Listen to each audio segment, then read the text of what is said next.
Hello friends, എല്ലാവർക്കും നമസ്കാരം. നിങ്ങളേവരും കാത്തിരിക്കുന്ന കോമതിയുടെയും ബാലന്റെയും നാളത്തെ വിശേഷത്തിലേക്ക് എല്ലാ കൂട്ടുകാർക്കും സ്വാഗതം. എല്ലാവർക്കും നല്ലൊരു ശുഭരാത്രി നേർന്നുകൊണ്ട് തന്നെ നമുക്ക് നാളത്തെ വിശേഷത്തിലേക്ക് കിടക്കാം. അങ്ങനെ നമ്മുടെ ബാലൻ വല്ലാത്ത മൂഡ് ഔട്ടിലാണ്. പക്ഷെ ബാലൻ സമ്മതിച്ചു കൊടുക്കില്ല. കോമതി ഇല്ലാത്തോണ്ടാണ് ഈ മൂഡ് ഔട്ട് എന്ന്. ഈ ആണുങ്ങളുടെ കാര്യങ്ങളൊക്കെ ഇങ്ങനെയാ. അവർക്ക് അറിയാം ഭാര്യമാരില്ലാതെ ഒന്നും നടക്കില്ല, സാധിക്കില്ല എന്നൊക്കെ. പക്ഷെ അത് സമ്മതിച്ചു കൊടുക്കാൻ ഇവന്മാർക്ക് ഭയങ്കര ബുദ്ധിമുട്ടാണ്. ആ കൂട്ടത്തിൽ തന്നെ ഉള്ളതാണ് നമ്മുടെ ബാലന്. അങ്ങനെ നമ്മുടെ ബാലനോട് പോയി സംസാരിക്കുകയാണ് ആര്യൻ. അച്ഛനൊന്ന് മനസ്സിലാക്ക്, അച്ഛൻ ഒന്ന് തിരിച്ചറിയ, കഴിഞ്ഞതൊക്കെ കഴിഞ്ഞു, അതൊക്കെ പോട്ടെ. അമ്മയെ എത്ര ദിവസമാ അങ്ങനെ മാറ്റി നിർത്തുന്നത്?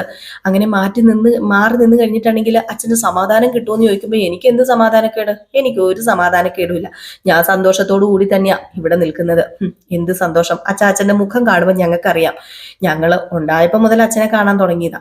സാധാരണ പറയുവല്ലേ, നിങ്ങൾ ഉണ്ടായപ്പം മുതൽ നിന്നെ കാണാൻ തുടങ്ങിയാന്ന് അച്ഛന്മാര് പറയും, അമ്മമാര് പറയും. ഇത് നേരെ തിരിച്ച് ഞാൻ ഉണ്ടായപ്പം മുതൽ അച്ഛനെ കാണാൻ തുടങ്ങിയതാ. അപ്പം മുതൽ എനിക്ക് അച്ഛന്റെ സ്വഭാവം നന്നായിട്ട് അറിയാം. ഗോമതി എന്ന് പറയുന്ന ഒരു വാക്ക് ഇല്ലാതെ അച്ഛന്റെ ജീവിതത്തിൽ എന്തെങ്കിലും നടന്നിട്ടുണ്ടോ? എന്തെങ്കിലും ഉണ്ടായിട്ടുണ്ടോ? അമ്മേനെ ഇഷ്ടായിട്ടല്ലേ കടയ്ക്ക് വരെ ഗോമതി സ്റ്റോർസ് എന്ന് പേരിട്ടത്. അതൊക്കെ അന്തകാലം. ഇന്തകാലം വേറെയാ മോനെ. അവക്ക് നമ്മളെ ഒന്നും വേണ്ടല്ലോ. അവക്ക് തന്നെ ഓരോന്ന് ചെയ്യുക, അവളുടെ ഇഷ്ടത്തിന് നടക്കുക. അത് ഈ ബാലന്റെ അടുത്ത് നടക്കത്തില്ല. ഇങ്ങനെ തന്നെയല്ലേ എല്ലാ ആണുങ്ങളും പറയുന്നത്. സ്വന്തം ഇഷ്ടപ്രകാരം നടക്കാൻ സമ്മതിക്കത്തില്ല. അതെന്റെ അടുത്ത് നടക്കത്തില്ല. ഈ ബാലനും തന്നി എന്താ പറയാ, ഒരു കെട്ടിയനായി പോയെന്നുള്ളതാ. 90കളിലെ കെട്ടിയൻ അങ്ങനെയൊക്കെയാ പറയുന്നത്. 90കളിലെയും 80കളിലെയും 60കളിലെയും ഒക്കെ കെട്ടിയവന്മാർ ഇങ്ങനെ തന്നെയാ പറയുന്നത്. ഇപ്പൊ ഉള്ള മോഡേൺ ചെക്കന്മാർ ഇങ്ങനെയല്ല. അതൊക്കെ ഇവിടെ നിൽക്കട്ടെ, ഞാനിത് എന്തൊക്കെയാ പറയുന്നതല്ലേ. അപ്പൊ അങ്ങനെ നമ്മുടെ ബാലൻ സമ്മതിച്ചു കൊടുക്കുന്നില്ല. ഞാൻ എന്തൊക്കെ പറഞ്ഞാലും ഗോമതിനെ വിളിക്കാനായിട്ട് പോവില്ല. അവൾ ഇവിടുന്ന് ഇറങ്ങിപ്പോയത് അവളുടെ വീട്ടിലേക്കല്ലേ. അവൾക്ക് അങ്ങനെ ഒരു വീട് ഉള്ളത് കൊണ്ടല്ലേ അവൾ ഇറങ്ങിപ്പോയത്. എനിക്ക് അങ്ങനെ ഒരു വീടില്ല. ഇറങ്ങിപ്പോകാൻ എനിക്ക് വേറൊരു സ്ഥലവും ഇല്ല. ഞാൻ ഇറങ്ങിപ്പോവാണെങ്കിൽ തെരുവിലേക്ക് ഇറങ്ങേണ്ടി വരും. അവൾക്ക് വീടുണ്ട്, ആൾക്കാരുണ്ട്, അമ്മയുണ്ട്, സഹോദരന്മാരുണ്ട്. പോട്ടെ, അവള് സന്തോഷത്തോടു കൂടി ജീവിക്കട്ടെ. ഈ ബാലൻ അവളെ വിളിക്കാൻ വേണ്ടി അങ്ങോട്ടേക്ക് പോവില്ല. അത് വിചാരിച്ചുകൊണ്ട് എൻ്റെ മക്കൾ ആരും ഇരിക്കേണ്ട, എൻ്റെ അടുത്ത് വരികയും വേണ്ട. എനിക്കൊരു കുഴപ്പമില്ല. അവള് പോയാലും ഞാൻ ജീവിക്കും. ഞാൻ എങ്ങനെയെങ്കിലും ഒക്കെ ജീവിച്ചങ്ങ് പൊക്കോളാം. അവള് ഇല്ലെങ്കിൽ എന്താ, എനിക്ക് ജീവിക്കണ്ടേ? എനിക്ക് ജീവിക്കണം. അല്ലാതെ ഞാൻ വിഷമിച്ച് ഇതില് എൻ്റെ ഭാര്യ പോയി എന്നൊന്നും നടക്കാൻ എന്നെ കൊണ്ട് പറ്റത്തില്ല. അവള് ചെയ്ത തെറ്റിന്റെ വില അവള് മനസ്സിലാക്കണം. അതെന്താണെന്ന് അവള് തിരിച്ചറിയണമെങ്കിൽ അവൾ അവിടെ നിൽക്കട്ടെ, അവൾ അവിടെ നിൽക്കണം എന്നൊക്കെ പറഞ്ഞുകൊണ്ട് വീണ്ടും ഇങ്ങനെ തർക്കിക്കുകയാണ് കേട്ടോ. ഈ സമയത്താണെങ്കിൽ നമ്മുടെ ഗോമതിക്ക് ഭയങ്കര വിഷമാ. ഗോമതിക്ക് അവിടെ എന്താ വല്ല സുഖമാണോ? സ്വന്തം ഭർത്താവ് പിണങ്ങി തന്റെ വീട്ടിലേക്ക് പറഞ്ഞു വിട്ടു. ഒരു പെണ്ണിന് മനസമാധാനത്തോട് ഒന്ന് ഉറങ്ങാൻ പറ്റുമോ? ഒരു നേരത്തെ ആഹാരം കഴിക്കാൻ പറ്റുമോ? ഒരിക്കലുമില്ല. ഗോമതിയും അതേ നിലയിൽ തന്നെയാണുള്ളത്. അങ്ങനെ നമ്മുടെ ഗോമതി കരഞ്ഞ് പറയാണ് കേട്ടോ, അമ്മേ എനിക്ക് പറ്റുന്നില്ല അമ്മേ, എൻ്റെ ബാലേട്ടൻ ഇല്ലാതെ എനിക്ക് പറ്റുന്നില്ല. ബാലേട്ടൻ എന്നെ വിളിക്കാൻ വരാത്തത് എന്താമ്മേ? ഞാൻ ബാലേട്ടൻ്റെ അടുത്ത് പോവുക. ബാലേട്ടൻ മാത്രമല്ല, എൻ്റെ മക്കളും എൻ്റെ മരുമക്കളും. അതെ, ഇന്നലെ ഞാൻ കണ്ടായിരുന്നു. എൻ്റെ മക്കളുണ്ടല്ലോ, അവിടെ നിന്ന് എന്നെ ഒളിഞ്ഞു നോക്കുമായിരുന്നു. ഞാൻ അങ്ങോട്ടേക്ക് ചെല്ലും. എന്നെ ഒരു നോക്ക് കാണാൻ വേണ്ടി അവർ ഒരുപാട് കൊതിക്കുന്നുണ്ട്. അതുകൊണ്ട് എനിക്ക് പറ്റണില്ല അമ്മേ. ഞാൻ എന്താ ചെയ്യേണ്ടത്? ബാലേട്ടൻ എന്തിനാ എന്നെ ഇറക്കി വിട്ടത്? ഞാൻ ഇനി വലിഞ്ഞു കയറി അങ്ങോട്ടേക്ക് എങ്ങനെയാ ചെല്ലുന്നത്? വേണ്ട, സാരമില്ല, വലിഞ്ഞു കയറി ചെന്നാലും കുഴപ്പമില്ല. ബാലേട്ടനെ എനിക്കറിയാം. ഞാനില്ലാതെ ബാലേട്ടൻ ഇപ്പൊ ഒരുപാട് സങ്കടപ്പെടുന്നുണ്ടായിരിക്കും. എനിക്ക് എത്രമാത്രം സങ്കടമാണോ അത്രയും സങ്കടം ബാലേട്ടനും കാണും. അതുകൊണ്ട് എനിക്ക് പോണം അമ്മേ, എനിക്ക് പോണം. എനിക്ക് പറ്റില്ല, പോകാതെ ഇരുന്നാൽ ശരിയാവില്ല. ഞാൻ ചെല്ലാത്തത് കൊണ്ട് അവിടെ നേരെ ചൊവ്വ ഭക്ഷണം പോലും ഉണ്ടാക്കി മക്കൾ കഴിക്കുന്നില്ലായിരിക്കും. അപ്പോഴത്തേക്കും നമ്മുടെ ഗോമതിയുടെ അമ്മ പറയും, മോളെ ഇത് നിന്റെ തോന്നലാ. നീ അവിടെ ഇല്ലെങ്കിലും അവിടുത്തെ കാര്യങ്ങളൊക്കെ നടക്കും. പണ്ടത്തെ മക്കളല്ല ഇപ്പം അവിടെ ഉള്ളത്. അവരുടെ കല്യാണം കഴിഞ്ഞതാ, അവർക്ക് ഭാര്യമാരുണ്ട്. അവരടുക്കളയിൽ കയറി ഭക്ഷണം ഉണ്ടാക്കാതിരിക്കുവോ? എങ്കിലും എന്നെ കൊണ്ട് പറ്റണില്ല അമ്മേ എന്നും പറഞ്ഞ് കെട്ടിപ്പിടിച്ച് കരയാണ് കേട്ടോ. ഭയങ്കര കരച്ചില്. ഇതേ സമയം പിന്നെ കാണിക്കുന്ന സീൻ എന്ന് പറഞ്ഞു കഴിഞ്ഞിട്ടുണ്ടെങ്കിൽ നമ്മുടെ അലോഹിന്റെ അമ്മേനെയും അലോഹിന്റെ അച്ഛനെയൊക്കെ തന്നെയാണ്. അങ്ങനെ അലോഹിന്റെ അച്ഛൻ ചോദിക്കുന്നുണ്ട്, എന്തായി, അവൾ എന്താ പറഞ്ഞത്? അവള് ഇവിടുന്ന് അങ്ങോട്ടേക്ക് പോകുന്ന കാര്യത്തെക്കുറിച്ച് വല്ലതും പറയുന്നുണ്ടോ? അതോ അവളുടെ സ്ഥിരം ഇവിടെ തന്നെ നിൽക്കുവോ? എന്താ അവളുടെ നീക്കം എന്ന് ചോദിച്ചപ്പോഴാണ്, നമ്മൾ വിചാരിക്കുന്ന പോലെയൊന്നും അല്ല. അവക്കെ അങ്ങോട്ടേക്ക് ഒരു തലചായ്ക്കലുണ്ട്. അവൾ എപ്പോഴും അങ്ങോട്ടേക്ക് തന്നെയാ പോകാൻ തീരുമാനിച്ചിരിക്കുന്നത്. ഇത് എത്രത്തോളം മുന്നോട്ടേക്ക് പോകുന്നൊന്നും എനിക്കറിയില്ല. അവൾ ഏത് നേരം ബാലൻ ബാലൻ ബാലൻ എന്നും പറഞ്ഞ് ഏത് നേരവും ഇങ്ങനെ പറഞ്ഞുകൊണ്ട് നടക്കുന്ന അവളെ എന്തോരെന്ന് പറഞ്ഞുകൊണ്ട് ഇവിടെ പിടിച്ചു നിർത്താൻ പറ്റും? എനിക്ക് പറ്റുമെന്ന് തോന്നുന്നൊന്നുമില്ല.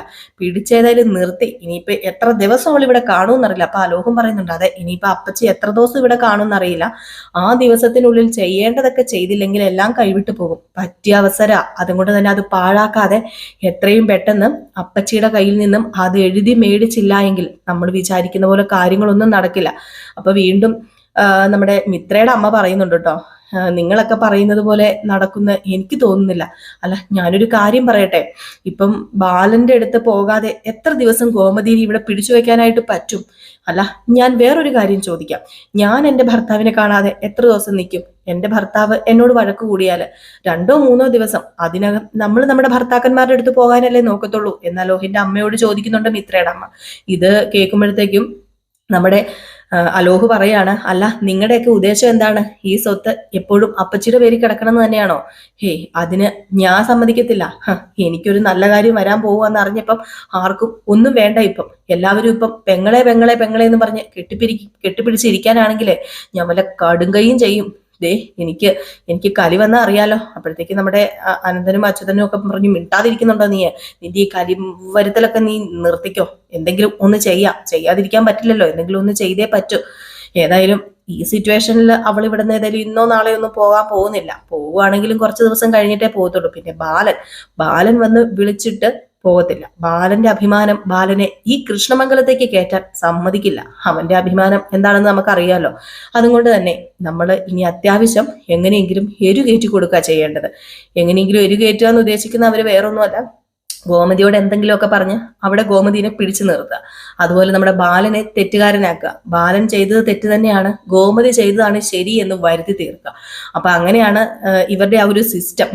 ഇവര് തീരുമാനിക്കുന്ന ഒരു ചെറിയ ഐഡിയ അല്ല, ഇത് വലിയ ഐഡിയ തന്നെയാണ്. ഇത് എത്രത്തോളം ഏക്കുന്നറിയില്ല. നമ്മുടെ ഗോമതിയുടെ അടുത്തായോണ്ട്, ഗോമതിയുടെ സ്വഭാവമാണല്ലോ ഇപ്പൊ പെട്ടെന്ന് നമ്മുടെ ബാലന്റെ അടുത്ത് പോകണം. അല്ലെങ്കിലും അങ്ങനെയാണല്ലോ, ഭാര്യയും ഭർത്താവും നമ്മളിങ്ങനെ മസിൽ പിടിച്ച് ചെയ്തിട്ട് പെട്ടെന്ന് നമുക്കൊരു തോന്നൽ തോന്നി കഴിഞ്ഞിട്ടുണ്ടെങ്കിൽ നമ്മളങ്ങ് പോകും, അല്ലെങ്കിൽ നമ്മളങ്ങ് മിണ്ടും. ആ ഒരു ഇതിലാണ്. ഇതേ സമയം പിന്നെ കാണിക്കുന്ന സീൻ എന്ന് പറഞ്ഞു കഴിഞ്ഞിട്ടുണ്ടെങ്കിൽ വേറൊന്നുമല്ല, നമ്മുടെ ദേവമംഗലം തന്നെയാണ്. ദേവമംഗലത്തില് ഇനി എന്ത് ചെയ്യണമെന്നറിയാതെ മരുമക്കൾ എല്ലാവരും കൂടി ഇരിക്കുക. എന്തെങ്കിലും ഒരു തീരുമാനം ഉണ്ടാക്കിയേ പറ്റൂ. അതിനോടൊപ്പം തന്നെ നമ്മുടെ ബാലൻ ഉണ്ണുന്നില്ല, ഉറങ്ങുന്നില്ല, ഒന്നും കഴിക്കുന്നില്ല. അതുപോലെ തന്നെ ഗോമതി സ്റ്റോറിൽ പോകുന്നില്ല.